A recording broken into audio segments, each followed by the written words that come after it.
Hello दोस्तों, मेरा नाम सुभाष कुमार है और आप देख रहे हैं 3D फिजिक्स। तो चलिए, मेरे चैनल पे आपका स्वागत है। और आज जो हम आपके लिए लेकर आए हैं वो है 12th क्लास का 4th चैप्टर, जिसका नाम है मैग्नेटिक इफेक्ट ऑफ करंट, और यानी कि हिंदी में कहें तो विद्युत धारा का चुंबकीय प्रभाव। और उस चैप्टर का सेकेंड लेक्चर है, फर्स्ट हमने जो दिया है आप उसको जरूर देखिए, क्योंकि आपका जो बेसिक कॉन्सेप्ट है मैग्नेटिक फील्ड से रिलेटेड वो आपको बहुत अच्छे से समझ में आएगा, डेवलप भी होगा। आपका जो लॉजिक है वो डेवलप करना जरूरी है ताकि आपको इसमें कहीं दिक्कत ना हो। इसीलिए सबसे पहले हम बात करते हैं इसमें जो बायट सवर्ट लॉ है वो आया कैसे। तो देखिए, जैसे कि आपने फर्स्ट चैप्टर में पढ़ा कूलम्स लॉ के बारे में। कूलम्स लॉ दरअसल क्या है? कूलम्स लॉ एक्सपेरिमेंट पर आधारित एक लॉ है जो कि चार्ल्स अगस्टिन ने दिया था, और वो पूरी तरह से एक्सपेरिमेंट किए थे और उसके आधार पर जो उनको ऑब्जर्वेशंस में मिला वो उन्होंने वो लिखा स्टेटमेंट में, और वही मैथमेटिकल फॉर्म बना और आज हम उसको कूलम्स लॉ के नाम से जानते हैं, जो स्टैटिक चार्ज के लिए दिया गया। देखिए, जस्ट यहाँ पे स्टैटिक चार्ज ना होके यहाँ पे मोशन में चार्ज है, चाहे वो तार में हो, वायर में हो, करंट के फॉर्म में, या वो किसी इलेक्ट्रॉन बीम के तौर पे हो, या वो आयंस के फॉर्म में हो और वो मूव कर रहा हो फ्रीली। तो देखिए, इन सभी चार्ज वाले टाइप के मोशंस वाले जो पार्टिकल्स है, जो चार्ज है और मोशन में है, तो उससे जुड़ा हुआ कुछ चीजें निकलता है जिसको हम कहते हैं मैग्नेटिक फील्ड। तो मैग्नेटिक फील्ड उसका इफेक्ट है, वो हमने पिछले लेक्चर में पूरा डिस्कस किया है। आप उसको जरूर देखिए ताकि इस लेक्चर को आपको अच्छे से समझ में आए। तो देखिए, जो बच्चा नहीं देखे इसको पॉज कीजिए और उसमें चले जाइए, पहले उसको देख लीजिए तब इसको देखिएगा, ज़्यादा अच्छा लगेगा। ये पूरी तरह से क्रैश कोर्स पर आधारित सिलेबस है तो इसमें बहुत डिटेल नहीं होगा, लेकिन हाँ आपको लग सकता है, क्योंकि आपने ट्यूशन सेंटर में अगर पढ़ा होगा तो आपको लग सकता है कि कई चीज़ें तो नहीं पढ़े हैं, तो वो बिल्कुल ज़्यादा देर है नहीं, इससे कम नहीं कर सकते। ये चीज़ें इतना ही है जो कि हम इसमें दे रहे हैं, इससे बहुत कम कीजिएगा तो कुछ बचेगा ही नहीं। तो मेन यही है फंडा कि इसमें जो दिखाया जा रहा है या जो दिखा रहे हैं आप इसको पूरे इत्मीनान से देखिए, स्किप नहीं कीजिएगा, तो आपको बहुत अच्छे से समझ में आएगा और आपको मजा आने लगेगा।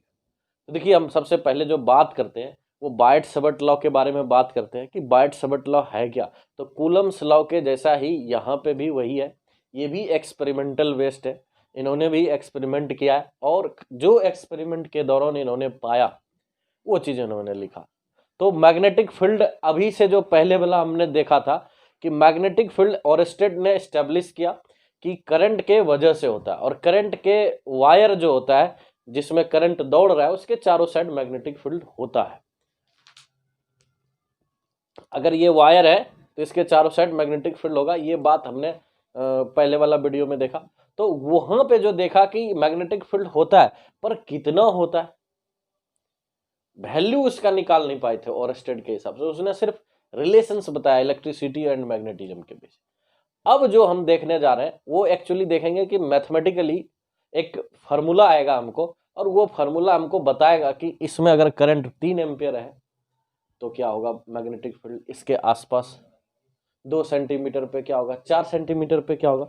जैसे कि आप यहाँ पे देखिए, एक तार है, इसके 2 सेंटीमीटर पे अगर आप देखिएगा मैग्नेटिक फील्ड, तो यहाँ पे मैग्नेटिक फील्ड कितना होगा, इससे 4 सेंटीमीटर दूरी पर मैग्नेटिक फील्ड कितना होगा। यहाँ पे अगर 1 एम्पियर करंट था, तो अगर यहाँ करंट बढ़ा दिया जाए, 4 एम्पियर कर दिया जाए, तो इसी जगह पर क्या होगा, मैग्नेटिक फील्ड बदलेगा। तो कितना बदलेगा, ये इसके लिए तो आपको एक फार्मूला चाहिए ना। तो वो फार्मूला का जो शुरुआत किया वो बायट सवर्ट थे। तो बायट सवर्ट देखने से तो लगता है कि एक ही आदमी होगा, कई बच्चे को कंफ्यूजन होता है, हमें भी होता था जब हम शुरुआत में के दौरान में थे, हमको लगा बायोट क्या है, नाम है, और सवर्ट जो है उसका टाइटल है। देखिए, लेकिन इसके बीच में डैश डाले हुए हैं, इसका मतलब है ये 2 अलग अलग साइंटिस्ट है, हाँ 2 इंडिविजुअल पर्सन है, और वो दोनों ने मिलकर दोनों के नाम पर पढ़ा है बायट सवर्ट लॉ, क्योंकि दोनों ने एक ही बात कहा। तो देखिए, इनका जो एक्सपेरिमेंट, इसका जो पूरा नाम है ये है बायट का, जीन बैप्टिस्टे बायट, और इसका है फेलिक्स सवर्ट। तो ये दोनों के शॉर्ट नेम लिया गया, टाइटल दोनों का जो लास्ट नेम था उसको उठा लिया गया और उसी के नाम पर इसका पड़ा बायट सवर्ट लॉ। सबसे पहले बात तो ये हो गया। देखिए 1820 ईस्वी में उसने भी एक्सपेरिमेंट किया ऑरस्टेड ने भी, और 1820 में इसने भी एस्टेब्लिश किया ये थ्योरी, इसने भी डिस्कवर किया ये बात है। तो 1820 ईस्वी का ही बात है, 1820 का ही बात है। उसी टाइम में इन्होंने भी बात कहा, और क्या कहा वो देखिए, इसके बाद समझ में आएगा। थोड़ा सा वीडियो पर बने रहिएगा, स्किप नहीं कीजिएगा। सबसे पहले हम बात करते हैं कि मान लीजिए एक वायर है, जैसा कि अभी आपको पता था जस्ट पिछले वाले वीडियो के थ्रू, कि अगर कोई वायर है तो इसके चारों साइड मैग्नेटिक फील्ड बनेगा। ठीक है, ये वाला वायर है, ये वायर है, इसके चारों साइड मैग्नेटिक फील्ड बनेगा। तो ऐसे बनेगा। तो यहां पे अगर हम दिखाएं मैग्नेटिक फील्ड, तो इस तरह से बनेगा, और ये सर्कुलर लूप में बनेगा, सर्कुलर लूप में बनेगा, और इस तरह से बनेगा। तो देखिए इस साइड वाले में कहानी क्या होगा कि इस साइड वाले में देखिए हाथ से अगर हम बात करें इस तरह से, तो देखिए ये क्या हो रहा है, अंदर जा रहा है, हमारा ये जो फिंगर टिप्स है ये अंदर जा रहा है। और अंदर के लिए फिलहाल अभी आपको समझा देते हैं कि हम डीवी वेक्टर यानी कि वेक्टर इसको क्रॉस दिखाएंगे। कोई भी चीजें यहां पर देखिए, सबसे पहले आपको बता दें, अभी तक आप जितने भी चीजें देख रहे थे वो 2 डायमेंशनल टाइप का हो रहा था। आपको एक वेक्टर इधर जा रहा था तो दूसरा उधर जा रहा था ऊपर, तो आप बोर्ड में दिखा देते थे, समझ जाते थे। थोड़ा सा यहाँ आपको आगे दिमाग को डेवलप करना है, इंट्यूशंस आपका बहुत ज्यादा ग्रो करना है इसमें। इसमें 3 वेक्टर होगा, और 3 वेक्टर जब दिखाएंगे एक दूसरे के साथ परपेंडिकुलर्स भी आ जाता है, तो वहां पे आपको एक्स वाई जेड तीनों कोऑर्डिनेट का दिमाग में रखना जरूरी होगा। और तीनों कोऑर्डिनेट में सबसे बड़ी पंगा ये है कि आप 2 तो आसानी से दिखा देते हैं, मान लीजिए ये वाई है और ये एक्स है, ये तो आप आसानी से दिखा देते हैं, लेकिन एक जो बच जाता है जेड, वो किधर जाएगा? तो वो देखिए क्या है इस तरह से बोर्ड पे परपेंडिकुलर बाहर चला जाएगा आपके, और यही वेक्टर जो होता है जो बाहर की ओर जाता है, ये इसको हम मान लीजिए जेड दे देंगे। लेकिन इसको किताब में कैसे रिप्रेजेंट करेंगे, इस बोर्ड में कैसे करेंगे? तो हमारे पास 2 वे है। जो बोर्ड से बाहर निकलेगा उसको आपको मानना है डॉट।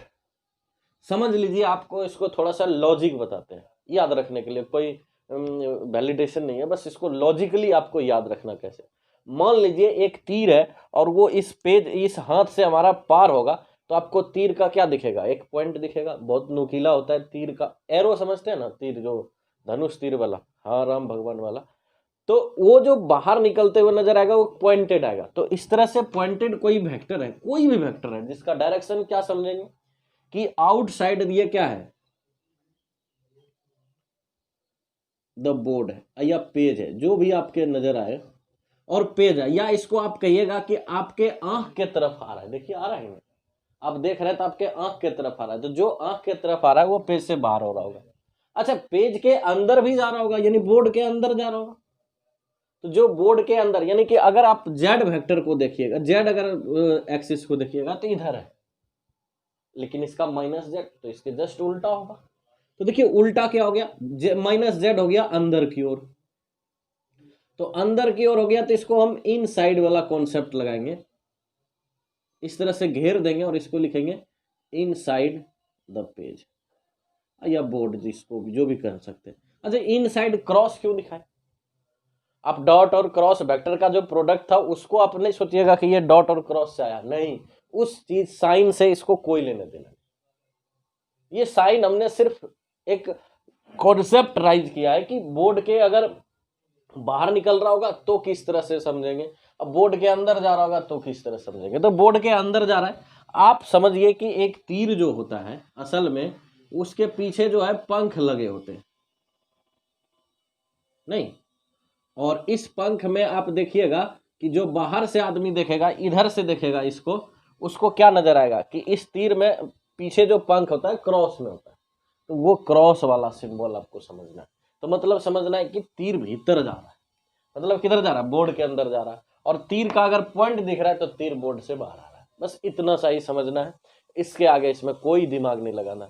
ना ये डॉट और क्रॉस का सिंबल है जो वहां पे हम पढ़ते थे वेक्टर प्रोडक्ट में, ये उससे कोई लेना देना नहीं है। तो यहाँ तक आपका क्लियर हो गया कि डॉट और क्रॉस का मतलब क्या है। अब जरा इस पे ध्यान से गौर कीजिएगा, अगर कोई तार में करंट ऊपर जा रहा है तो इसका जो वेक्टर होगा तो वो क्या होगा, अंदर होगा।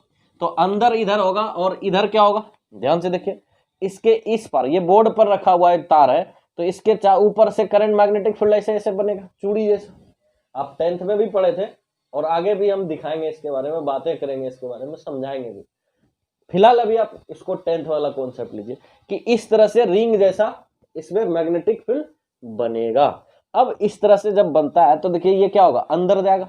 तो जब अंदर जाएगा तो इधर हम क्या मानेंगे, क्रॉस टाइप का सिंबल बनेगा। इधर जितना भी जाएगा इस वायर के इधर, इस वायर के इधर क्या होगा, तो देखिए ऐसे जाएगा और ऐसे बाहर निकल रहा होगा। तो यानी कि इधर आपको क्या नजर आएगा, डॉट नजर आएगा, मतलब इधर से मैग्नेटिक फील्ड बाहर निकल रहा है और फिर ये घूम के इसमें अंदर जा रहा है उस साइड। ठीक है, यहां तक आपको डायरेक्शंस का जो कॉन्सेप्ट था वो हमने दे दिया। अब देखिए इस पे आते हैं हम। देखिए कोई भी चीज को आप समझिएगा ना, थोड़ा सा टाइम लगेगा, अब प्लस में थोड़ा इत्मीनान से आपको समझना पड़ेगा, क्योंकि कोई भी चीज जो सीखने का प्रक्रिया होता है ना वो बड़ा स्लो होता है। आप साइकिल चलाए होंगे, बेशक आप बड़े आड़े तिरछे चलाते होंगे, आज कचिया के तरह लचकाते खिलाते होंगे, लेकिन जब आप सीख रहे थे तो वही चीज करने में आपको 2 महीना 3 महीना लग गया था फ्री स्टाइल में चलाने के लिए। तो वो जो सीखने का जो पीरियड होता है ना वो थोड़ा लंबा होता है, तो ये बात तो आपको समझना पड़ेगा। नहीं अगर सीखना है तब तो फिर जैसे तैसे झोंक देते हैं। अब देखिए यहाँ पे जो देखिएगा तो क्या नजर आएगा कि जो मैग्नेटिक फील्ड है वो इस तार में करंट ऊपर जा रहा है तो मैग्नेटिक फील्ड ऐसे बनेगा, यानी कि मैग्नेटिक फील्ड का कॉन्सेप्ट ऐसे होगा, इस तरह से बनेगा। तो हमने एक आर डिस्टेंस पे लिया है, यहाँ पे भी हो सकता था, क्यों नहीं हो सकता था, यहाँ भी हो सकता है, लेकिन हमने ये सब चीज को नहीं माना, एक ही पॉइंट मानेंगे जनरल, कितना मानेंगे बार बार, आप समझिए ऐसे। तो इधर क्या निकल रहा होगा, इधर डॉट से निकल रहा होगा भाई, बिल्कुल बाहर निकल रहा होगा। तो मैग्नेट, इस तार में करंट ऊपर जा रहा है, मैग्नेटिक फील्ड ऐसे निकला और बोर्ड में से यूं चुक से घुस गया था। आधा इधर क्या बना, आधा सर्कल इधर बना, आधा सर्कल उस पार में होगा। क्लियर है। अब देखिए इसमें जो कहता है, हम एक टर्म जो है बहुत इंपॉर्टेंट है, उसको समझना जरूरी। एक कहता है करंट एलिमेंट की बात,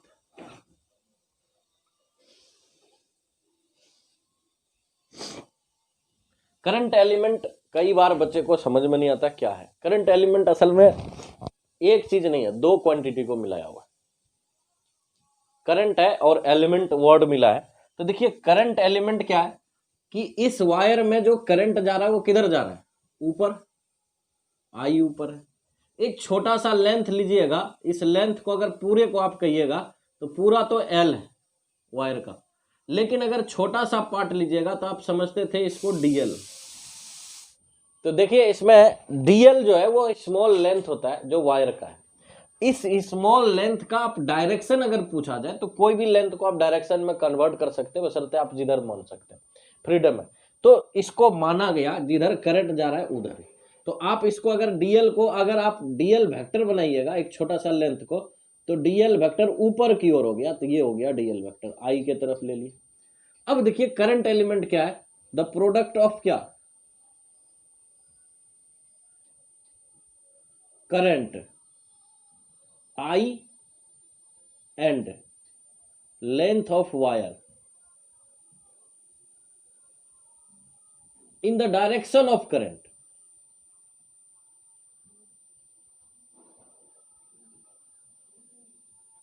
तो इसको ही हम कहते हैं करंट एलिमेंट। और करंट एलिमेंट का अब जो डायरेक्शन दीजिएगा वो करंट के तरफ होगा, डीएल होगा।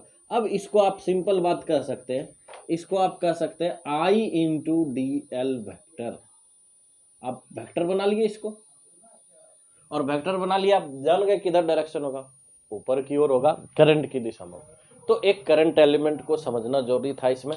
लोग इसको सिर्फ डीएल को ही करंट एलिमेंट समझते हैं, वो गलत है, करंट नहीं है, वो एलिमेंट है सिर्फ।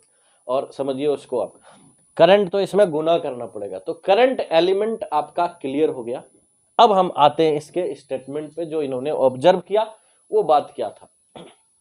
तो बायट-सब्ट लॉ में कहता है, according to Biot Savart law, the magnitude of the magnetic field due to a current carrying conductor. अगर आप इसको हिंदी में कहें तो देखिए क्या कहिएगा, बायट सबट के नियमानुसार किसी धारावाहित चालक के द्वारा उत्पन्न विद्युत अति चुंबकीय क्षेत्र का परिमाण, ठीक है,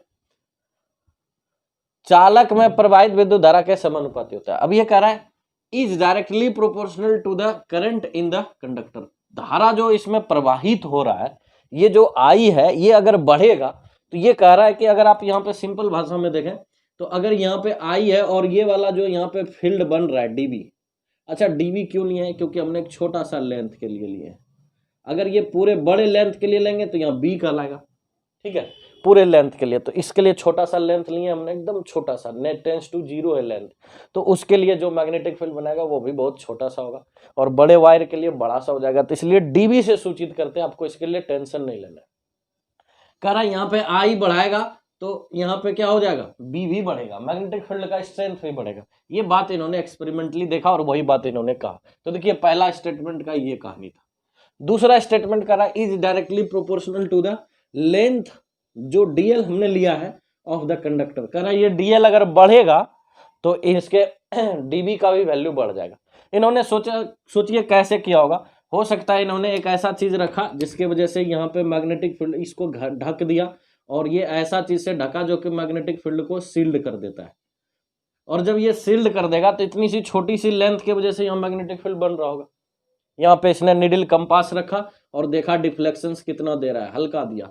फिर इन्होंने इस सील्ड को थोड़ा सा और ज्यादा ओपन किया तो लेंथ बढ़ने लगा, क्योंकि इसके बाहर मैग्नेटिक फील्ड नहीं जाने देता होगा, क्योंकि इन्होंने ये सील्ड लगा दिया, कर दिया ऐसा। और ये आसान है करना, सील्ड करना, मैग्नेटिक फील्ड नहीं बाहर जाए, ये सील्डिंग करना आसान है। तो ये सील्ड करने के बाद इन्होंने जैसे जैसे खोला तो लेंथ बढ़ा, तो देखा कि ये डिफ्लेक्शंस भी बढ़ रहा है। तो इसका मतलब क्या है कि मैग्नेट को वो ज्यादा ताकत लगा रहा है, तब ना जब ये बढ़ेगा ताकत इसका। तो ये भी इन्होंने एक्सपेरिमेंट से शो किया। और इन्होंने कहा चालक की लंबाई जो है डीएल के अनुसार ये समानुपाती होता है। फिर ये बात इन्होंने कहा। दूसरा बात कहा is directly proportional to the sine theta. फिर इन्होंने कहा कि ये जो साइन थीटा है ये बड़ा इंपॉर्टेंट है भाई, ध्यान से देखिएगा। साइन थीटा, थीटा जब तक आप नहीं समझिएगा साइन थीटा कैसे समझिएगा। तो थीटा कहां, तो थीटा तो दो रे के बीच में, दो वेक्टर के बीच में। तो यहाँ क्या है, वेक्टर और किसके बीच एंगल ले रहे हैं। ये बात बहुत इंपॉर्टेंट है जो कि बच्चा समझता नहीं है और वो कहीं ना कहीं आगे डेरिवेशंस में गलती करता है। आप भी कीजिएगा, हमको पता है, नहीं तो आप देख लीजिए कहाँ थीटा लेते हैं। देखिए थीटा का जो कॉन्सेप्ट है ना बड़ा क्लियर है। थीटा आपको वहां लेना है जहां से ये पॉइंट चालू किए हैं डिस्टेंस मेजर करना। तो आर को वेक्टर समझिए, ये जो डिस्टेंस आप जनरल लेते हैं यहां से पी पॉइंट तक का, उसको समझिए कि ये जो डिस्टेंस है वो आर वेक्टर है, और आर वेक्टर इधर से एक्सटेंड बाहर निकल रहा है और डीएल ऊपर जा रहा है। तो इन दोनों के बीच का जो एंगल होगा ना दैट इज द थीटा। यानी थीटा किसके बीच है, डीएल वेक्टर तथा आर वेक्टर के बीच का कोण क्या है, थीटा है। The angle between DL vector and R vector is theta. ठीक है, हमने थीटा उसी को सूचित किया। अब देखिए ये बात कहता है तीस चौथा point, inversely proportional to the square of the distance. Distance क्या, ये पॉइंट डीएल यानी करंट एलिमेंट और जिस पॉइंट पर ले रहे हैं उस पॉइंट के दूरी के स्क्वायर का इनवर्सली प्रोपोर्शनल है। क्लियर है एकदम कहानी। अब ये चौथा पॉइंट हो गया, तो ये चौथा जो ये तीसरा है। तो देखिए आर कहां से है, सबसे बड़ी गलती यहीं पे होती है, ये दो थीटा और आर लेने में बच्चा वही गलती करता है, आई और डीएल सब लेता है, थीटा और आर। थीटा फिर से सुनिएगा, डीएल जो आई का डायरेक्शन है, डीएल उधर है, और आर जो डिस्टेंस आप मेजर कर रहे हैं, जिस पॉइंट पे निकाल रहे हैं और जहां से निकाल रहे हैं, उन दोनों पॉइंट के बीच के दूरी को आर कहते हैं। उसको वेक्टर भी बना दिया हमने, डायरेक्शन भी दे दिया, किधर, बार की ओर, पॉइंट की ओर, लाइन करंट कंडक्टर से लाइन पॉइंट की ओर दे दिया हमने डायरेक्शन। उस डायरेक्शन के बीच दो वेक्टर बना, और उस दो वेक्टर के बीच में इसके और इसके बीच का जो एंगल है इसको हम कहते हैं थीटा। आज देखिए तार टेढ़ा मेढ़ा होगा तो ऊपर से नहीं लीजिएगा, यहीं पे लीजिएगा एकदम छोटू सा लेंथ का। अब देखिए यहाँ पे हो गया इसके बीच का। अब ये कह रहा है चौथा पॉइंट में कह रहा है कि दूरी बढ़ेगा। भाई ये कमाल का बात कर रहा है कि यहाँ पे लीजिएगा ना तो मैग्नेटिक फील्ड घट जाएगा, थोड़ा और नजदीक लीजिएगा ना मैग्नेटिक फील्ड बढ़ेगा। मतलब ये जो दूरी है ना, इसके दूरी का नहीं, दूरी के स्क्वायर का इनवर्सली प्रोपोर्शनल है। सिर्फ दूरी कहिएगा तो गलत हो जाएगा, एकदम टू दी पॉइंट बात करेंगे। ऐसा नहीं कि झोल झाल वाला कुछ भी बोल देंगे, नहीं। दूरी के स्क्वायर का व्युत्क्रमानुपाती होता है, एकदम इनवर्सली प्रोपोर्शनल। जितना दूरी बढ़ाइएगा उसका स्क्वायर के रेट से घटेगा। आप मान लीजिए इसको 2 सेंटीमीटर पर रखे हैं और 4 पर ले जाइएगा तो उससे जो है कितना 2 गुना बढ़ा है, तो 4 गुना मैग्नेटिक फील्ड घटेगा। ये बड़ा कमाल का है, ये आगे आपको फार्मूला में मैथमेटिक्स में दिखेगा। तो इतना था, आज भी पटाखा चल रहा है। देखिए इतना जो था ये हमारा था बायट-सैवर्ट लॉ का स्टेटमेंट। अब इन चारों को मिलाएंगे और एक फार्मूला तैयार करेंगे और फिर उसके मजेदार क्वेश्चंस बनाएंगे। तो देखिए इसको हम एक बार उतार लीजिएगा और कहीं आपको समझने में दिक्कत है तो आप कमेंट कीजिए, आपको जरूर समझाएंगे वापस। तो देखिए इसको उतार लीजिए और इन चारों पॉइंट्स को जो आपने देखा था उसको दिमाग में रखिएगा, उसको यहाँ यूज करना है। तो देखिए हमारा जो dv का जो वैल्यू हो गया ना, dv और b नहीं कर रहे हैं इसको, बात ध्यान से देखिएगा। अच्छा वेक्टर नहीं लगाएंगे अभी। dv जो हो गया वो हो गया क्या, प्रोपोर्शनल है, अभी बराबर नहीं आया। प्रोपोर्शनल है किसका, तो करंट का, और क्या dl का, और किसका साइन थीटा का। तीन तो इक्वेशंस ये था, तो इसको हम लिख देते हैं ऊपर में। From equations we can write, हम लिख सकते हैं इसको ऐसे, इक्वेशंस 1 2 3 एंड क्या 4। क्या लिखेंगे, तीन इक्वेशन तो ऊपर में रखा गया, चौथा कह रहा है आर स्क्वायर। बड़ा सिंपल सा, इतने सा बात करने के लिए आपको इतना दिमाग लगा नहीं। अब इस प्रोपोर्शनल को हटाइए तो एक कांस्टेंट आएगा, के मान लेते हैं, जो कुछ मानना है बाद में देखेंगे ये क्या है, साइन थीटा। अब बटे क्या हो गया आर स्क्वायर। हियर जो के है इसको आप कह सकते हैं प्रोपोर्शनल कांस्टेंट। अब प्रोपोर्शनल कांस्टेंट को आप सिंपल में बात करते हैं समानुपातिक नियतांक। चलिए हिंदी में कर दे। लेकिन इस के का जो वैल्यू देखा गया वो बाद में ऐसे निकाला गया, 1/μ0/4πε0। ये वैल्यू जो है इसमें जो म्यू नोट है इसको कहते हैं परमिएबिलिटी और फ्री स्पेस का। आपको याद होगा एप्सिलॉन नोट, याद है, इसको कहते थे परमिटिविटी। याद कीजिएगा और इसको ध्यान से देखिएगा, परमिटिविटी। ये जो परमिटिविटी और फ्री स्पेस था, ये वाला चीजें आप इलेक्ट्रोस्टैटिक्स में पढ़े और यहाँ पे जो पढ़ रहे हैं वो परमिएबिलिटी है, तो इसका दूसरा नाम है और यहाँ पे जो पहले था वो दूसरा नाम है। अच्छा, रिलेशंस आपको इलेक्ट्रिक फील्ड और मैग्नेटिक में एकदम सिमिलर नजर आएगा, बहुत ज्यादा अंतर नहीं नजर आएगा। हाँ कुछ चीजें अंतर है जो इधर उधर होता है, जैसे कि एप्सिलॉन नोट है, यहाँ पे म्यू नोट है, वहां पे ई से डिनोट करते थे कैपिटल ई से, और यहाँ पे बी से डिनोट करने लग गए मैग्नेटिक फील्ड को। दोनों वेक्टर है, दोनों का डायरेक्शंस होता है, दोनों का मैग्नीट्यूड भी डिपेंड करता है किन किन चीजों पर। उस तरह से इसमें हम पूरा एनालॉजी करेंगे, इसका एनालिसिस करेंगे, पूरी तरह से इसको देखेंगे। सबसे पहले अब हम आते हैं इसमें, यहाँ पर जो आया μ0/4π। अच्छा, के का वैल्यू वहां पे भी आप यूज करते थे प्रोपोर्शनल कांस्टेंट में, यहाँ लिखते थे 1/4πε0। इसका वैल्यू आपने 9 गुना 10⁻9 लिखा। लेकिन यहां पर जो देखेंगे इसका वैल्यू होता है 10⁻⁻7। ध्यान से देखिएगा, ये 10⁻⁻7, लेकिन ये यूनिट पर डिपेंड करता है।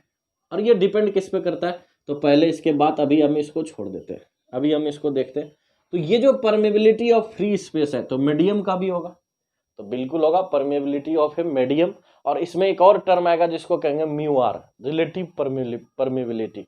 वहां पे एप्सिलॉन आर आता था, रिलेटिव परमिटिविटी, यहाँ पे है रिलेटिव परमिएबिलिटी। अब देखिए इसके बारे में हम बात करेंगे थोड़ा सा। तो अब हम देखते हैं कि म्यू नोट का जो यहाँ पे वैल्यू होगा, या μ0/4π का जो पूरे का कांस्टेंट का वैल्यू होगा वो क्या होगा और वो कैसे निकालेंगे। तो सबसे पहले इसका हम यूनिट निकाल लेते हैं। यूनिट निकालने के लिए क्या करते हैं, आप एक तरफ ले जाते हैं सबको, बाकी को एक तरफ छोड़ देते हैं। तो इसको देखिए हमने इधर छोड़ दिया, बाकी को हमने आई को नीचे ले गया, डीएल नीचे चला गया, साइन थीटा नीचे चला गया, आर स्क्वायर ऊपर आ गया। आप इसको थोड़ा लिखें, सिर्फ यूनिट के लिए ऐसा कर सकते हैं, बाकी फार्मूला नहीं है। तो देखिए यहाँ पे आपको क्या हो जाएगा, म्यू नोट बाय 4 पाई का जो आप यूनिट लिखिएगा, तो यूनिट यहाँ पे क्या लिखिएगा, देखिए एसआई यूनिट में तो डीवी का क्या होता है, टेस्ला, यहाँ पे मीटर स्क्वायर हो जाएगा, और नीचे क्या हो जाएगा, एम्पियर हो जाएगा, और देखिए डीएल का क्या हो जाएगा, मीटर हो जाएगा, और साइन थीटा का तो यूनिट इसमें हमको लेना होता ही नहीं है, तो यहाँ पे कट जाएगा, तो यहाँ क्या बचेगा, तो देखिए यहाँ पे म्यू नोट बाय 4 पाई का जो यूनिट होगा सिर्फ वो हो जाएगा टेस्ला, मैग्नेटिक फील्ड का टेस्ला होता है, और इसका मीटर हो जाएगा, और यहाँ पे एम्पियर -1 हो जाएगा। तो ये इसका यूनिट हो गया। अब इसी यूनिट को हम यहाँ पे देखेंगे। तो देखिए कह रहा है कि आप जो एक बात दिमाग में बैठा लेते हैं कोई भी चीज़ का, उसको थोड़ा सा ध्यान से देखिएगा कि लोग कहता है 4 म्यू नोट बाय 4 पाई का जो वैल्यू है 10⁻⁻7 होता है। बिल्कुल वो सही है, लेकिन वो हमेशा 10⁻⁻7 होगा, ये कहना गलत है। अब देखिए ऐसा क्यों कह रहे हैं, क्योंकि देखिए जो मीडियम इसका जो वैल्यू है एफ के का, यानी म्यू नोट बाय 4 पाई का, वो असल डिपेंड करता है दो टर्म चीज पे। किस पे, एक तो मीडियम पे, आप जिस मीडियम में ले रहे हैं उसका वैल्यू वो बदलते रहेगा, के का जो वहां पे प्रोपोर्शनल कांस्टेंट आया। अब कह रहा है दूसरा, एक तो मीडियम पे, दूसरा कह रहा है choice of system of unit. आप कौन सा सिस्टम में ले रहे हैं उस पर भी डिपेंड करेगा वैल्यू, है तो कांस्टेंट, लेकिन कांस्टेंट में भी एक नंबर लीजिएगा ना कोई वैल्यू, वो वैल्यू आप हमेशा एक जैसा नहीं लिख सकते, सिस्टम कैसा है उस पर डिपेंड करता है। तो देखिए इन एसआई सिस्टम में आप ये लिख सकते हैं 10⁻⁻7 टेस्ला, टी जो यूनिट अभी इसका निकाले, और मीटर का स्मॉल एम, और एम्पियर का -1 है, ए कैपिटल। इसको आप इस तरह शॉर्टकट अभी लिखबे न किए थे, टेस्ला, मीटर और एम्पियर -1, ये हो गया। इसका दूसरा है जो एम के सिस्टम से ही आता है, एसआई में बराबर होता है, उसको हम कहते हैं वेबर, जो फ्लक्स का यूनिट होता है, और मीटर पे पावर -1, और यहाँ पे क्या हो जाएगा, ए एम्पियर के -1। ये थोड़ा सा इसमें वेबर पे चले गए फ्लक्स वाले से, फ्लक्स आप अभी पढ़े नहीं है, तो थोड़ा सा उसको आप ध्यान में रखिएगा, कहीं दिक्कत नहीं होगा। अब देखिए इसको आप अगर इसको सीजीएस में कन्वर्ट कीजिएगा, तो ये सारा कहानी आपको देखिए वैल्यू कितना देता है, सीधा 1 हो जाता है। अब के का भी मैं जो वहां पे इलेक्ट्रोस्टैटिक कांस्टेंट था उसका भी वैल्यू 1 आ गया था सीजीएस में, यहां भी सीजीएस में इसका वैल्यू 1 आ रहा है। और देखिए ऐसा क्यों आ रहा है, आप इसको बदल सकते हैं। आपको अगर बदलना चाहते हैं तो देखिए इसको थोड़ा सा आप दिमाग लगाइएगा, आपको ये बदल दीजिएगा, कोई दिक्कत नहीं है। यहाँ पे इसको मिटाएं, हम बदल के आपको दिखा देते हैं। देखिए म्यू नोट बाय 4 पाई का जो वैल्यू है, देखिए म्यू नोट बाय 4 पाई का जो वैल्यू है वो एम के एस में या एस आई में जो है, और वो सीजीएस में ले जाना है आपको। तो देखिए यहाँ पे क्या है, 10⁻⁻7 टेस्ला, मीटर ए पर पावर -1। तो आपको ले जाना है किस में, n2, एक नया टर्म यहाँ पे आप अथी कर लीजिए, यहाँ खाली रहने दीजिए। यहाँ पे किस में ले जाइएगा, टेस्ला चला जाएगा गॉस में, और फिर यहाँ क्या हो जाएगा, सेंटीमीटर हो जाएगा, और यहाँ क्या हो जाएगा, एम्पियर हो जाएगा, एब एम्पियर। अब देखिए सभी को बदलिए तो आपको समझ में आ जाएगा ये कितना होगा, 10⁻⁻7 टेस्ला, मीटर, एम्पियर -1। 10⁻7 तो रहेगा यहाँ माइनस में क्योंकि ये गुना है। बाकी टेस्ला को जब गॉस में ले जाइएगा तो 10⁻4 हो जाता है गॉस में।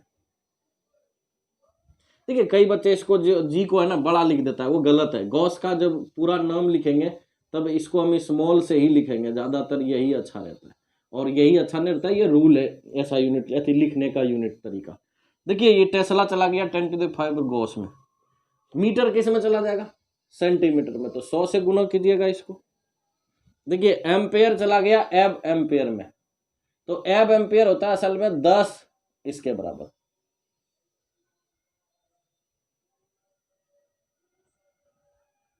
पूरा -1। अब इसको सॉल्व कीजिए, 10⁻⁻7 गुना 10⁻4 और 10⁻2 तो 6 हो गया। यहाँ हो गया, बन गया आपका गॉस गुना सेंटीमीटर।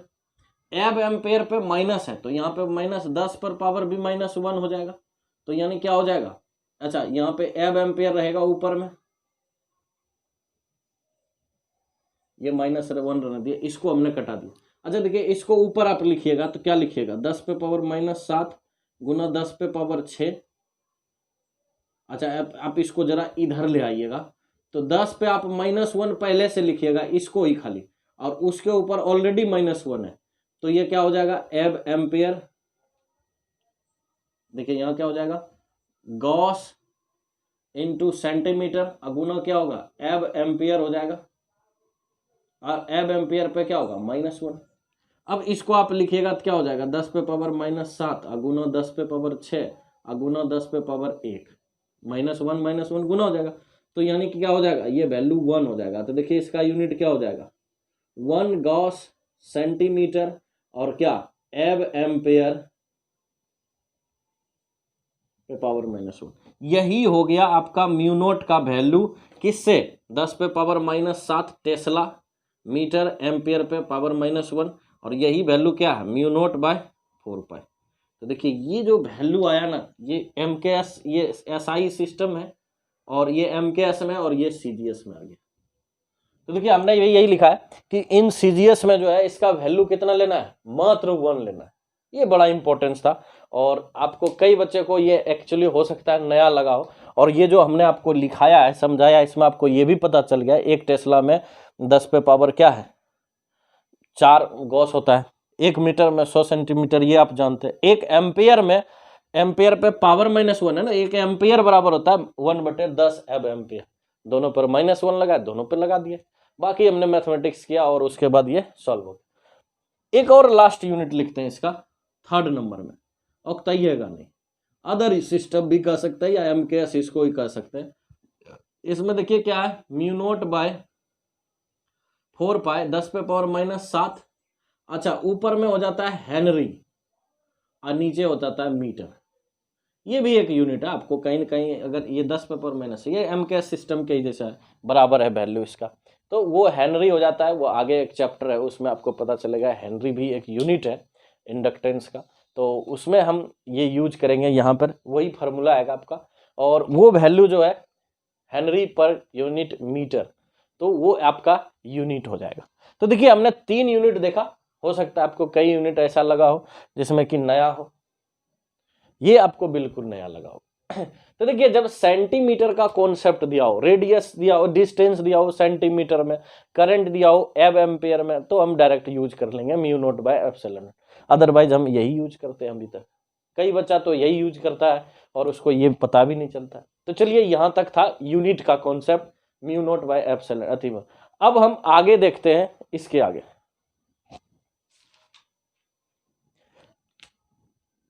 अब हम इसके बाद देखते हैं वेक्टर फॉर्म ऑफ बायट-सैवर्ट लॉ का, जो हमने मैथमेटिकल फार्मूला लाया, चूंकि डीवी तो डायरेक्शन होता है, उसका डायरेक्शन निकालेंगे कैसे, तो ये एक वेक्टर फॉर्म हो जाएगा। वेक्टर फॉर्म को निकालने का तरकीब देखेंगे। तो चलिए यहाँ से हम मिटा देते हैं इसको वापस। देखिए इस टॉपिक में अभी हम देखेंगे, या तो वेक्टर फॉर्म कहिए या इसको कहिए कि डीवी का डायरेक्शन किधर होगा। आप क्रॉस प्रोडक्ट को माइंड में रखे होंगे, जो 11th में पढ़े थे, तो आपको कहीं दिक्कत नहीं होगा। अगर नहीं भी रखे तो इसको थोड़ा ध्यान से देखिएगा, क्योंकि यहाँ पे आपको समझना बहुत जरूरी है। तो देखिए करना क्या है कि कोई वायर है, मान लीजिए एक वायर है जिसमें करंट दौड़ रहा है आई, तो डीएल का डायरेक्शन किधर लीजिएगा, ऑफ कोर्स आप इधर ही लीजिएगा, ऊपर की ओर डीएल वेक्टर। ठीक है, आप डीएल वेक्टर लिए और डीएल वेक्टर से कितना डिस्टेंस पे ले रहे हैं, आर डिस्टेंस पे। ठीक है, अच्छा आर को वेक्टर बना दिए, तो इसके बीच का एक एंगल जो था वो थीटा था, वो हमने नोट कर लिए कि ये भाई एक एंगल जो है वो डीएल और इसके बीच का एंगल थीटा है। अब देखिए यहाँ पे मैग्नेटिक फील्ड किधर होगा, तो मैग्नेटिक फील्ड ऑब्वियस सी बात है कि क्या होगा, देखिए यहाँ पे ऐसे अगर हम ड्रॉ करें तो यहाँ पे क्या होगा, अंदर हो जाएगा, और इधर क्या हो जाएगा, बाहर हो जाएगा, और यही एक डायरेक्शन ऐसे निकलेगा जो मैग्नेटिक फील्ड को दर्शाएगा, जो बाहर से इस तरह घुस के। अब यहाँ पे देखिए इसको हम डीबी मानते हैं, क्योंकि हमने पूरा लेंथ का नहीं लिया है, हमने सिर्फ एक छोटू सा लेंथ का लिया है वहाँ पे। अब हम इसको मिटा देते हैं इन सारे बातों को। आपको थोड़ा सा दिमाग ये लगाना है कि मान लीजिए कोई वेक्टर ए है और ये वेक्टर बी है, आपको ये बीच में थीटा भी दे दिया, दोनों के टेल टेल मिलाए और दोनों के बीच का एंगल हो गया ये। तो आपको कोई कहे कि ए क्रॉस बी कर दीजिए और ये निकालिए सी, तो सी का डायरेक्शन क्या होगा? क्रॉस प्रोडक्ट का कहानी है, सी का डायरेक्शन क्या होगा? तो देखिए सी का डायरेक्शन कैसे निकालते थे, आप इसको ये वाला यूज करते थे, राइट हैंड थंब्स रूल। और ये जो राइट हैंड थंब्स रूल है, स्क्रू रूल है, इसको बड़ा गजब का यूज करते हैं। अगर आप बी पर हाथ रखते हैं तो इसको मोड़िएगा किधर? इधर, तो ए के तरफ। तो जैसे ही ए के तरफ मोड़िएगा तो देखिए ये किधर हो जाएगा? ऊपर। तो लेकिन आप गए कहां से? बी से ए जा रहे हैं, लेकिन ये पूछ क्या रहा है? ए से बी। तो आप ए पर रखिएगा तो ए से उल्टा इधर चला जाएगा, उधर से जाना है तो इधर मोड़ के हाथ नहीं है तोड़िएगा। तो इसको क्या कीजिएगा, आप इसको पलट दीजिएगा। देखिए पलट दिए, अब या तो ये रखाएगा या तो ये रखाएगा। अब ये रखाएगा तो ए से किधर चला गया? बी। अब ये किधर जा रहा है? अंदर। तो यहाँ पे हम ये कह सकते हैं कि सी वेक्टर जो है वो थंब्स शो करता है। देखिए ये जो थंब्स होगा ना, जिधर जाएगा वही इसका प्रोडक्ट वेक्टर को दिखाएगा। तो यहाँ पे प्रोडक्ट वेक्टर किधर हो जाएगा? अगर बी से ए जाते तो प्रोडक्ट वेक्टर इधर हो जाता, बाहर बोर्ड का। और यहाँ पे क्या हो रहा है? बोर्ड के भीतर जा रहा है। तो बोर्ड के भीतर जा रहा है तो इसको हम दिखाएंगे कि ये क्रॉस है, यानी इनसाइड द क्या हो गया? बी बोर्ड नहीं। अच्छा, ये आपको क्रॉस, इस क्रॉस से कोई कंफ्यूजन नहीं होना है, उससे कोई लेना देना नहीं, क्रॉस था इसलिए। अगर आपको कह दे चलिए ऐसा बी क्रॉस ये कर देता, कोई डी वेक्टर हो गया, तो क्या होगा? तो बी क्रॉस, आप बी से ए जाइएगा ना, तो बी से जैसे ही ये जाइएगा तो देखिए थंब्स ऊपर शो कर रहा है। तो यानी कि डी वेक्टर जिसको आप माने थे, वो डी वेक्टर किधर होगा? डॉट होगा, आउटसाइड द पे।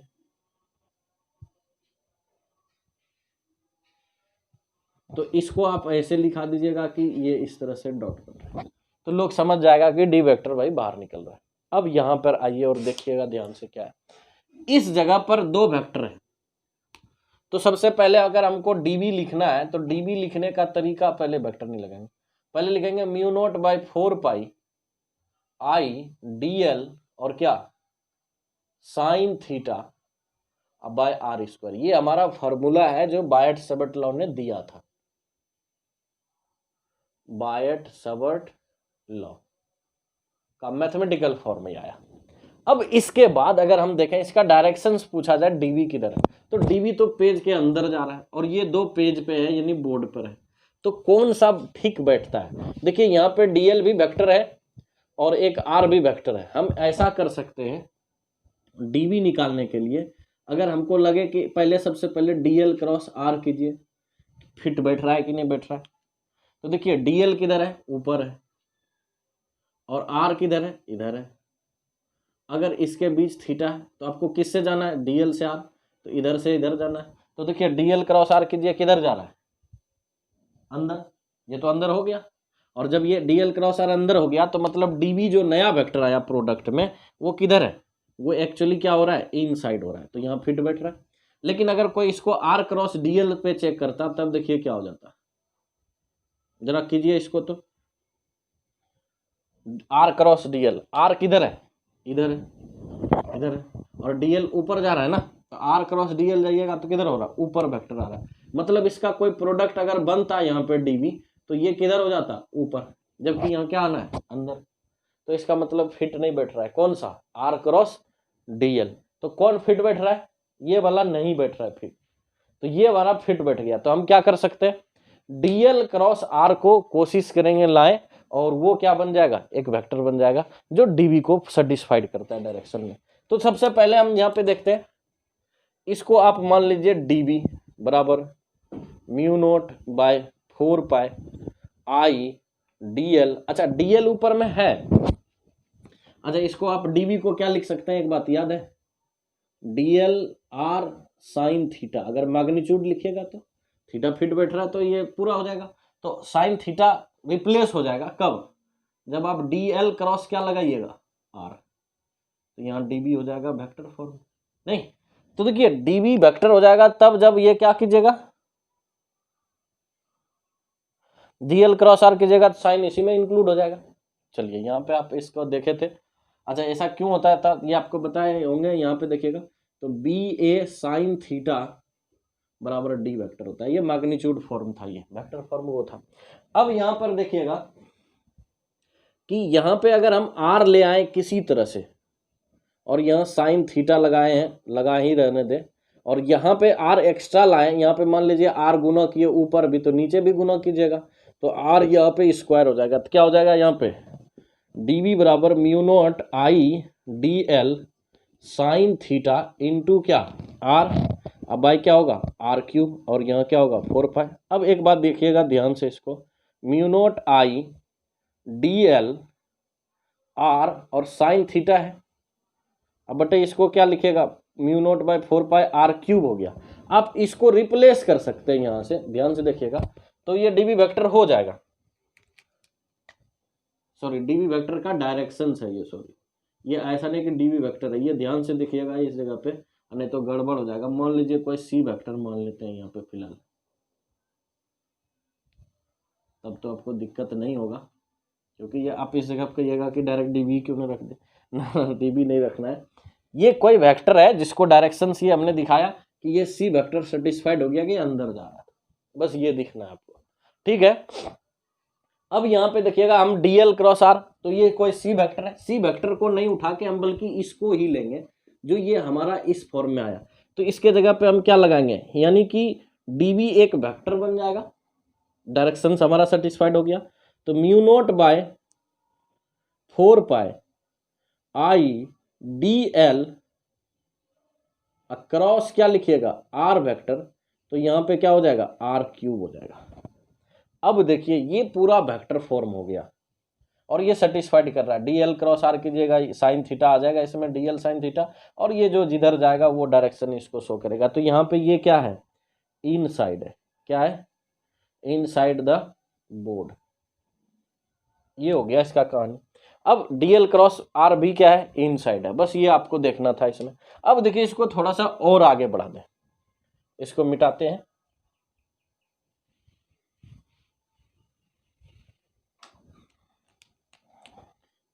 देखिए यहाँ पे आप एक चीज जानते होंगे, आर कैप जो होता है यूनिट वेक्टर होता है, आर बटे आर मैग्नीट्यूड होता है, ठीक है। तो आप इसके बदले आप क्या लिख सकते हैं, आर वेक्टर बराबर क्या लिख सकते हैं आर कैप इंटू क्या आर यानी मैग्नीट्यूड। चलिए इस जगह पर आप लिख सकते हैं डीवी वेक्टर बराबर म्यू नॉट आई डीएल क्रॉस क्या आर कैप इंटू क्या हो जाएगा आर, अब बटे क्या हो जाएगा यहाँ पे आर क्यूब 4 पाई, ये आर आप कैप कर दीजिए तो यहाँ 2 बचेगा। तो यानी कि डीवी वेक्टर जो है एक और फॉर्म हो जाएगा यूनिट वेक्टर के टर्म में, mu naught by 4 pi I D L cross R पे यूनिट वेक्टर, और यह क्या हो जाएगा आर स्क्वायर। तो ये भी एक फॉर्मेट हो गया, यानी कि ये हो गया हमारा यूनिट वेक्टर, ऊपर हमने लगा लिया बना लिया यूनिट वेक्टर के टर्म में, तो वो भी हो गया। अब हम आते हैं कोऑर्डिनेट सिस्टम में अगर दिया हो तब कैसे निकालेंगे, क्योंकि ये सब चीजें तो आप समझ गए जान भी गए। मान लीजिए आपको ऐसा दे दे कोई कोऑर्डिनेट सिस्टम में और तब कहे कि निकालिए आप जरा, एक्स है ये वाई है और ये जेड ऊपर जा रहा है, आप इसको ऊपर दिखा नहीं सकते हैं इस तरह से, तो आपको इसे समझना है कि ये जेड वेक्टर है जो कि ऊपर ये नीचे दिखाए पेज में ऐसे जा रहा है। तो देखिए इस जगह पे आपको ऐसे बाहर निकलते हुए था, तो इस जगह पे आप जेड वेक्टर को किस तरह से सोच सकते हैं, ये बाहर निकल रहा है जेड वेक्टर। चलिए अगर कोई यहाँ पे डीएल हो, ये डीएल लेंथ है और इस डीएल से हमने एक आर डिस्टेंस पर यहाँ पे हमने एक मैग्नेटिक फील्ड लेना, ये आर वेक्टर है, तो यहाँ पे एंगल कितना हो गया 90 डिग्री। आप ऐसे समझिए ना कि डीएल ये इधर जा रहा है और इससे आर क्या है 90 डिग्री पर है, तो ये 90 डिग्री पर, तो यहाँ पे मैग्नेटिक फील्ड किधर होगा था क्रॉस होता था, आप इसको सेटिस्फाइड करते थे हाथ रख के, तो ये हो गया। अब इसको जरा ऐसे सेटिस्फाइड कीजिए, तो आप मैग्नेटिक करंट ऐसे जा रहा है, वायर में, और ऐसे हाथ रखे तो देखिए इधर से क्या हो रहा है, टिप आपको क्या लग रहा है, बाहर निकल रहा है। तो यानी कि यहाँ पे जो मैग्नेटिक फील्ड होगा वो दरअसल क्या होगा, ये दरअसल में होगा मैग्नेटिक फील्ड डॉट बाहर निकल रहा होगा। तो ये मान लीजिए डीएल है, तो यहाँ भी क्या यूज कीजिएगा, डीबी। अच्छा, कोई कोई इसको ऐसे भी यूज कर, देखिए एनसीईआरटी में थोड़ा सा इसमें पंगा है कि एनसीईआरटी में जो इसने लेंथ लिया है वो ले लिया है 1 सेंटीमीटर, डीएल नहीं लिखा है इसमें। तो वो बच्चे को लगता है कि ये डीएल क्या आ गया, तो यहाँ पे आप डेल्टा एल ले सकते हैं। और यहाँ पे जो मैग्नेटिक फील्ड है, ये मैग्नेटिक फील्ड इसने इनटू यहाँ पे लेना है, तो ये डेल्टा बी वेक्टर हो जाएगा। अब डेल्टा बी वेक्टर किधर है, बाहर की ओर। अब देखिए इस जेड एक्सिस और इसको मिलाइए, मिलता है, क्यों, क्योंकि जेड क्या था आपका, बाहर निकल रहा था। देखिए ये भी बाहर निकल रहा है और ये भी क्या है, बाहर, तो जेड के पैरेलल हो गया ना। अब जेड एक्सिस तो बाहर माने थे। अब देखिए यहाँ पे करंट मैग्नेटिक फील्ड ऐसे करंट ऐसे जा रहा था, हमने हाथ रखा और ऐसे घुमाया तो मैग्नेटिक फील्ड भी क्या हो रहा है, बाहर निकल रहा है। तो इसका वेक्टर इससे मैच कर रहा है, तो आप इसको कह सकते हैं ये अलोंग जेड वेक्टर है। तो यहाँ पे हमने जेड वेक्टर को माना था कि ये डॉट है, जेड वेक्टर है। अब जेड वेक्टर के तरफ जो डायरेक्शन होता है वो के वेक्टर का होता है, यूनिट वेक्टर एक्स वाई। इधर होता है जे वेक्टर और इधर होता है आई वेक्टर। यूनिट वेक्टर की अगर हम बात करें, एक्सिस जेड था और इसका यूनिट वेक्टर के डायरेक्शन अगर हम देखें तो वो के है। तो के का डायरेक्शन किससे मैच कर रहा है, डीबी से। हम यहाँ पे लिख सकते हैं डेल्टा बी वेक्टर बराबर mu naught by 4 pi I, DL नहीं लिखेंगे यहाँ, डेल्टा एल अक्रॉस क्या होगा, यहाँ पे आप एक बात ध्यान से देखिएगा, आर स्क्वायर तो आपने इसको ले लिया, ये डिस्टेंस ले लिया, तो आप यहाँ पे अब क्या लीजिएगा, तो यहाँ पे लीजिएगा आप के वेक्टर, अरे सॉरी आर वेक्टर किधर है, तो देखिए एल वेक्टर किधर है, आई के तरफ, और ये किधर है, जे के तरफ।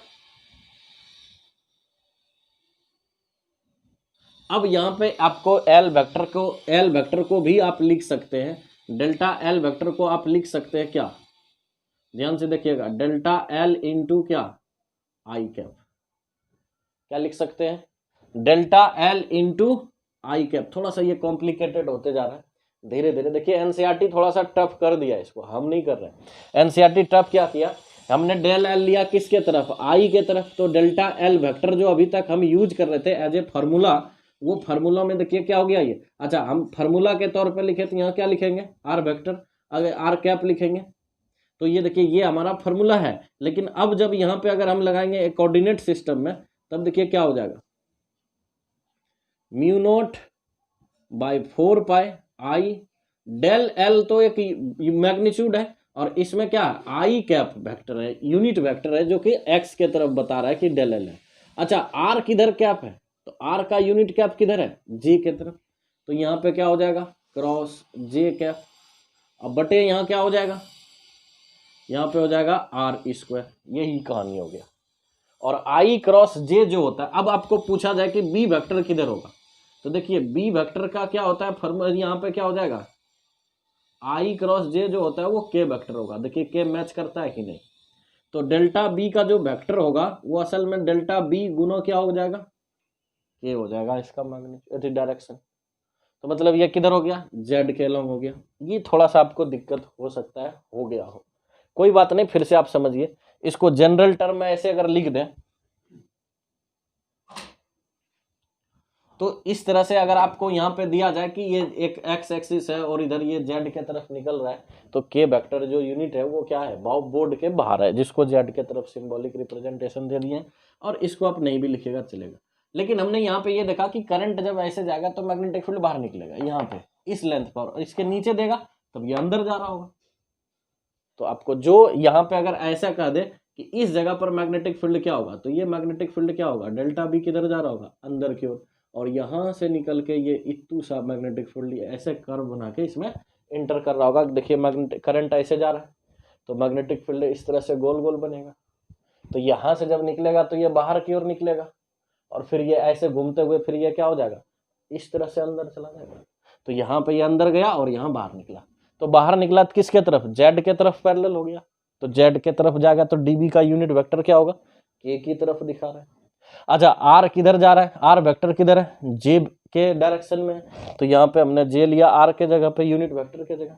और एल जो है वो एल किधर है, आई के तरफ है, तो आई लिया हमने। एल वेक्टर को भी लिख दिया दो टर्म में, डेल्टा एल मैग्नीट्यूड गुना यूनिट डायरेक्शन, तो यूनिट वेक्टर का डायरेक्शन लगा दिया ये। तो ये भी एक फॉर्मेट है जो थोड़ा सा आपको दिमाग लगाना पड़ा। तो ये तो था हमारा वेक्टर फॉर्म जो है वो कैसा है। बाकी तो आप ये देखें, यहीं से काम चला लेता है बहुत बच्चा, इस पे जाने की जरूरत नहीं होता। ये थोड़ा सा आपका माइंड को और ज़्यादा एक्सरसाइज कराने की जरूरत था, इसीलिए हमने ऐसा कर दिया। बाकी आप इससे भी काम चला सकते हैं। तो चलिए, ये था हमारा इसका कॉन्सेप्ट कि मैग्नेटिक वेक्टर का डायरेक्शन क्या होगा। अब एक देखिए, इसमें जो इतना आपने पढ़ा फिर भी आपको हम एक चीज कहते हैं कि एनसीईआरटी का क्वेश्चंस नहीं डील कर पाइएगा। आप एनसीईआरटी का एग्जाम्पल निकाल के देखिए, आपको लगेगा हवा हवाई में निकल गया ये सब बातें। एनसीईआरटी को समझने के लिए आपको थोड़ा सा वो जो हमने IJK वाला कॉन्सेप्ट समझाया उसको आप दोबारा देख लीजिए, इसको पलट के, आपको तभी समझ में आएगा, तभी आप वो क्वेश्चन सॉल्व कर पाइएगा। नहीं तो एनसीईआरटी का एग्जाम्पल पलट कर देखिए, आपको बाउंस कर जाएगा दिमाग से। बनाए कैसे, डायरेक्शंस कैसे निकाले, मेन उसका डायरेक्शंस का फंडा है। और आपको हम समझाए अभी भी कि अगर मान लीजिए अगर कोई करंट ऐसे जा रहा है इसमें वायर में, तो इसका इस साइड में मैग्नेटिक फील्ड क्या होगा, इस तरह बाहर निकलेगा और यहाँ क्या होगा, अंदर की ओर जाएगा। और इसमें आर वेक्टर आपने ले लिया 90 डिग्री पर, तो आपको यहाँ पे डेल्टा एल दे दिया, यहाँ पे लेंथ दे दिया, डेल्टा एल दे दिया, तो यहाँ पे डेल्टा बी बनेगा। अगर हम यहाँ पे डी एल लगाएंगे तो यहाँ पे हमको क्या बनेगा, डी बी बनेगा। यही कॉन्सेप्ट था, इतना सा बात है। तो डेल्टा डी बी का जगह पर आप क्या यूज कीजिएगा, डी बी बराबर क्या था, mu naught 4 pi I D L sine theta by R square. R यहाँ पे दे दिया जाए 2 सेंटीमीटर है, या इसका कोऑर्डिनेट दे दिया जाए, ये वाई एक्सिस है मान लीजिए और ये एक्स एक्सिस है, इसका कोऑर्डिनेट दिया है मान लीजिए इसका 0 और 4 दिया है, तो यानी आर का वैल्यू कितना है, 4 सेंटीमीटर है। आप यूज कर सकते हैं यहाँ पे। आई इसमें दे दिया जाए 20 एम्पेयर है, तो 20 एम्पेयर यूज कीजिएगा। यहाँ पे डेल्टा एल आप क्या यूज कीजिएगा, तो यहाँ पे जो डेल्टा एल दे दिया जाए 1 सेंटीमीटर, तो आप यहाँ पे 1 सेंटीमीटर यूज कीजिएगा। तो देखिए यही डीबी के इसमें कन्वर्ट हो जाएगा, डेल्टा बी के फॉर्म में लिख सकते हैं, म्यू नोट बाय 4 पाई आई डेल्टा एल साइन थीटा अब बाय आर स्क्वायर। अब बाकी आपका सब चीज दिया हुआ। अच्छा, यहाँ वेक्टर नहीं लगा सकते हैं, यहाँ भी वेक्टर नहीं लगाइएगा क्योंकि हमने वेक्टर फॉर्म लिखा ही नहीं, हमने सिर्फ मैग्नीट्यूड के फॉर्म में लिखा है, तो मैग्नीट्यूड ही लिखना है। अब बाकी आप देखिए, इसका डेल्टा एल जो है वो इतना 1 सेंटीमीटर दिया रहेगा, आई दिया है 20 एम्पेयर, आर का जो वैल्यू है वो दिया है यहाँ पे 2 सेंटीमीटर दिया रहे, अगर कोऑर्डिनेट रहेगा तो 4 सेंटीमीटर हो जाएगा, क्योंकि पहले एक्स लिखते हैं फिर वाई लिखते हैं, और ये वाई पर है तो वाई 4 मैग्नीट्यूड यहाँ से यहाँ तक होगा। बस ये आपकी कहानी हो गया। 4 पाई का वैल्यू जानते हैं, सेंटीमीटर को मीटर में बदल लीजिएगा, एम्पेयर में दिया है तो आपका काम चल जाएगा। नहीं तो फिर म्यू का जो वैल्यू है आपको हम बताए थे इसके सीजीएस में और एसआई में क्या लेना है, उसके हिसाब से जाइएगा, आपका क्वेश्चंस बनेगा और आपको अच्छा भी लगेगा। तो देखिए, ये था हमारा बायट-सवर्ट लॉ का कहानी। अब जो इसके बाद जो भी लेक्चर आएगा अभी उसमें हम बेसिकली मैग्नेटिक फील्ड का प्रॉपर्टीज देखेंगे। क्या कहा फैराडे साहब ने मैग्नेटिक फील्ड के बारे में, क्या उन्होंने ऑब्जर्व किया, उसके बारे में बात करेंगे। मैग्नेटिक फील्ड कहीं वेरिएबल होता है, कहीं कांस्टेंट होता है, तो उसका जो फिगर होगा वो कैसा होगा, उसका मतलब ग्राफिकल रिप्रेजेंटेशन कैसा होगा, तो वो सब चीज़ें हम नेक्स्ट लेक्चर में 3rd में बात करेंगे और पूरी तरह से आपको उसमें समझाने की कोशिश करेंगे। इस वीडियो को अगर आपको एक बार में नहीं समझ में आया दोबारा देख लीजिए, अच्छे से समझ में आएगा। बाकी चलिए, एनसीईआरटी का एग्जाम्पल बनाइए, आपको अच्छे से बनेगा। और एनसीईआरटी का क्वेश्चंस जो एक्सरसाइज है वो आसान है एग्जाम्पल के तुलना में, एग्जाम्पल टफ है, नहीं तो आप बना के देखिए ना, आपको समझ में आ जाएगा। और जो तरीका आपको समझाए बस इसी को ध्यान में रखिएगा, एनसीईआरटी का एग्जाम्पल आराम से सॉल्व कीजिएगा। चलिए, आज का वीडियो इतना ही। नेक्स्ट लेक्चर 3rd में आपको मिलते हैं मैग्नेटिक फील्ड से आगे को लेकर, और उसका राइट हैंड थम्स को पूरा एक्सप्लेन करेंगे, पूरा डायरेक्शंस के बारे में बात करेंगे, क्योंकि ये वीडियो बहुत लेंदी हो गया, मज़ा नहीं आने लगेगा, इसीलिए हम इसको यहीं पे रोक देते हैं।